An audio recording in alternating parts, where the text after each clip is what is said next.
don't want to obfuscate the intended articulation behind a sesquipedalian facade of phraseology, do you? English study talk is broken. You've got creators out here trying to tell you that grandiloquence is the missing piece of the puzzle, and stepping up your phrasing will get you a grade 9. Join me in having a good, well-informed laugh at these, won't you? But first, so it's not all doom and gloom, I should tell you that we here at MyEdSpace are running an Easter revision course hosted by real examiners and teachers with decades of experience who know what they're talking about, and you can get the first 6 hours of it for free. Check that link in my bio.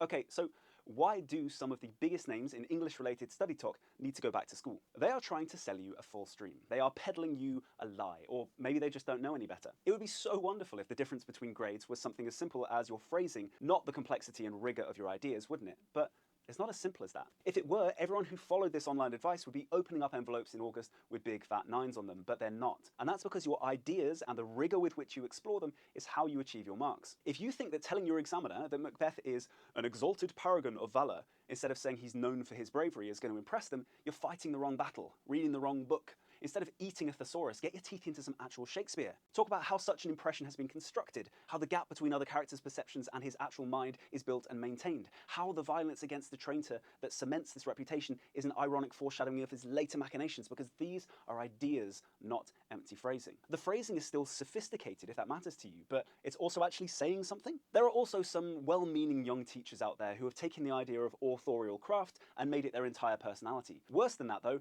they've made it their TikTok mission, and have tens of thousands of followers doing what followers do, following that advice. For some reason, we can't just say that Shakespeare depicts anymore to show that it's a craft. No, we have to say Shakespeare deliberately orchestrates, or he clearly constructs an edifice, or the masterful authorial promulgation promotes an underlying implication, and so on. How is that better? Seriously, how? Just try and justify it, I dare you. It's not clearer, it's not smarter, it's not more worthy of marks. It's just needless bamboozling. Using the author's name and an active verb, so Dickens portrays, Dickens presents, even Dickens paints a picture if you like, that's enough. You don't need to lay the point on so thick that an author did this. The mark scheme is unequivocal on this point.